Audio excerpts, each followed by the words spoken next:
Olá, sejam todos bem-vindos à nossa aula. Hoje iremos dar continuidade ao nosso assunto sobre tabela periódica. Vimos na aula anterior sobre os períodos e a família, ou também conhecida como grupo, como a tabela periódica é organizada. Vamos relembrar um pouquinho na nossa próxima imagem.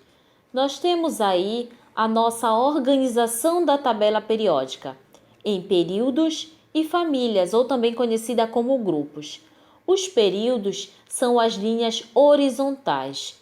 Na nossa tabela periódica atual, nós temos 7 períodos, que vai do primeiro período, que chamamos de K, o segundo período L, o terceiro período M, o quarto período N, o quinto período O, o sexto período P e o sétimo e último período Q. Então, a tabela periódica ela é organizada por períodos, tá? Linhas horizontais, de cima para baixo, como vocês estão vendo na nossa imagem. Nós temos também a outra organização da tabela periódica, que é por famílias, que são as linhas verticais. Nós temos os elementos representativos, que são a família A, que é os metais alcalinos terrosos, grupo do boro, o grupo do carbono, o grupo do nitrogênio, dos calcogênios e os halogênios. Nós temos também, dentro da família, nós temos os elementos de transição, que é a família B. São esses que vocês estão vendo no centro da nossa imagem. E por fim, nós temos os gases nobres, tá? Que não fazem parte da família A e nem B. Nós estudamos ele fora parte, tudo bem? Vejamos a nossa tabela que está na nossa próxima imagem. Nós temos aí uma tabela muito importante e é de fundamental importância vocês saberem. Nós temos a família ou chamados de grupos. Nós temos a família 1A ou também chamamos de grupo 1. Família 2A, grupo 2, família 3A, grupo 13, família 4A, grupo 14, família 5A ou grupo 15, família 6A, grupo 16 e a família 7A, grupo 17. Então, nós temos aqui somente a família A. Preste atenção que os gases nobres, eles não entram aqui, e nem a família B, tudo bem? Então, nós temos a família ou grupos e a quantidade, na próxima coluna, nós temos a quantidade de elétrons na última camada, que nós chamamos de camada de valência. Então, a família 1A, na última camada, ela possui apenas um elétron. A família 2A, ela possui 2 elétrons na sua última camada, tudo bem?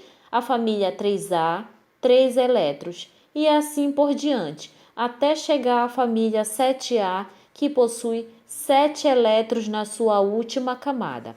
Qual é a tendência desses átomos? Então, quem está na família 1A, a tendência é de perder esse elétron. O símbolo que ela fica em cima do seu elemento químico é +1. O +1 significa que esse átomo ele perdeu um elétron, tudo bem? Nós temos aí a família 2A. Qual é a tendência? É perder os 2 elétrons. Então, quando o átomo perde elétron, ele fica +2. A família 3A, a tendência também é perder 3 elétrons. Então, ele fica com uma carga +3. A família 4A, ela pode, dependendo do átomo que ela está se ligando, ela pode ganhar ou perder 4 elétrons. Então, dependendo dessa tendência desse átomo, ele fica +4 se esse átomo perde elétrons, e se ele ganha elétrons, ele fica -4, ok? Nós temos aí a família 5A. a tendência desse átomo é ganhar 3 elétrons. Quando o átomo ganha elétrons, ele fica negativo. Nesse caso da família 5A, a tendência dele é ganhar 3 elétrons.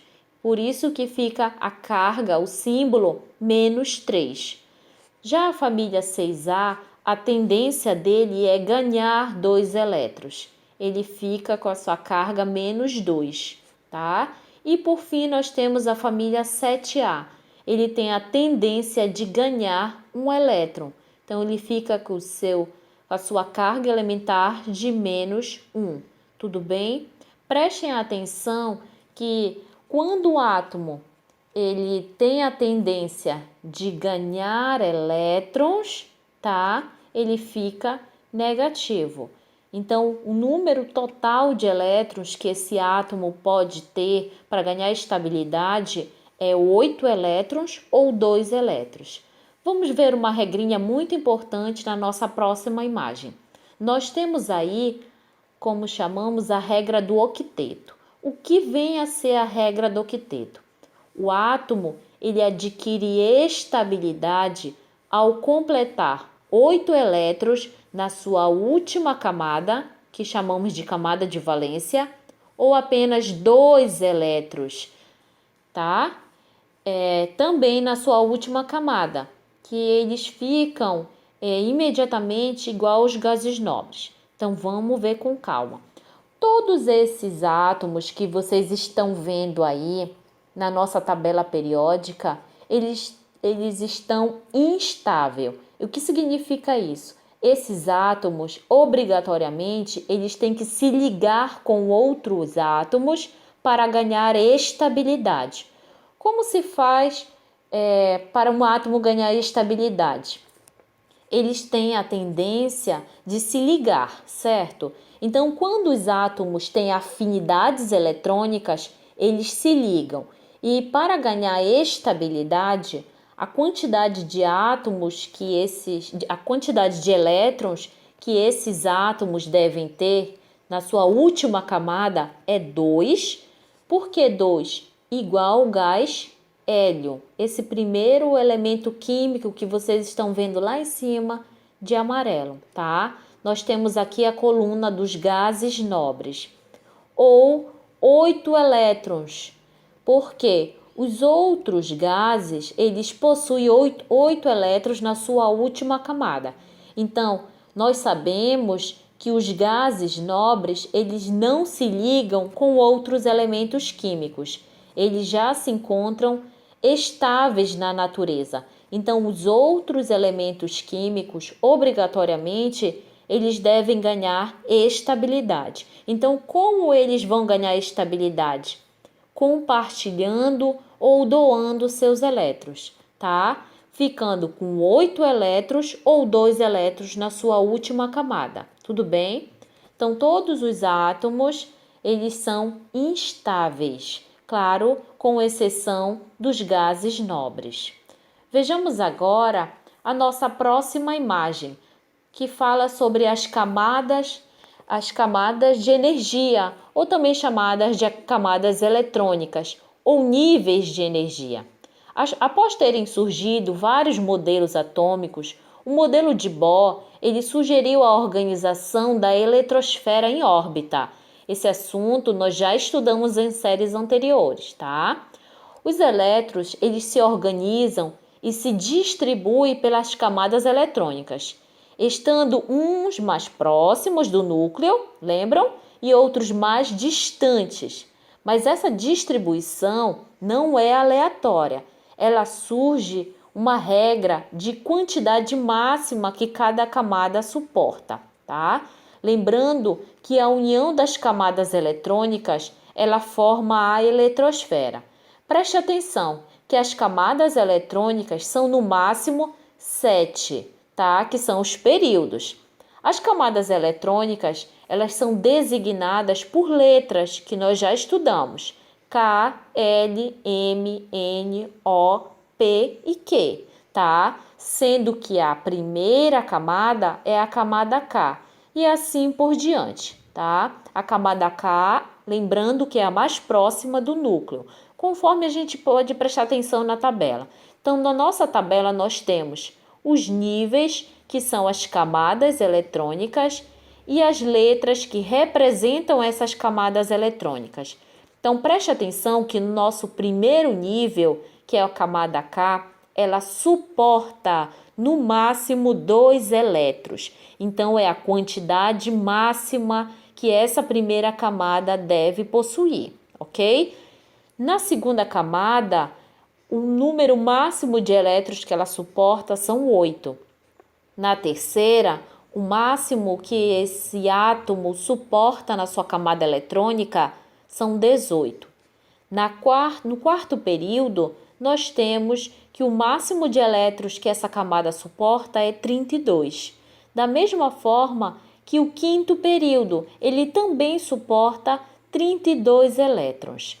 Na sexta camada, que é a camada P, ela suporta no máximo 18 elétrons, tá? E por fim, na nossa sétima camada, que é a camada K, ela suporta no máximo 8 elétrons. Essa tabelinha ela é de fundamental importância vocês saberem os níveis e as quantidades máximas de cada camada vai suportar de elétrons. Tudo bem? Vamos analisar o nosso exemplo. Nós temos aí o sódio. O sódio é representado pelo símbolo Na. Ele possui um número atômico 11. Então, vamos fazer a distribuição eletrônica. Então, na primeira camada, que é a camada K, ele tem 2 elétrons no máximo. Preste atenção que esse 11 é a nossa distribuição, ok? Então, na primeira camada, nós temos 2 elétrons. Na segunda camada, que é a camada L, ele suporta 8 elétrons. Preste atenção aí que ainda tem outra camada, que é a camada M, para dar o total de 11 elétrons, certo? Então, na nossa última camada, que é a nossa camada de valência, que é a camada M, eles têm um elétron somente, ok? Então, esse átomo de sódio, ele tem 3 períodos. Então, vamos ver aqui na nossa tabelinha, ao lado, a localização dele. Ele se encontra no terceiro período, ok? Então, no terceiro período, que é a última camada de valência, ele termina em 1. Então, isso significa que a família ou grupo que ele está localizado é a família 1A ou grupo 1, ok? Boas aulas, bons estudos e até a nossa próxima aula.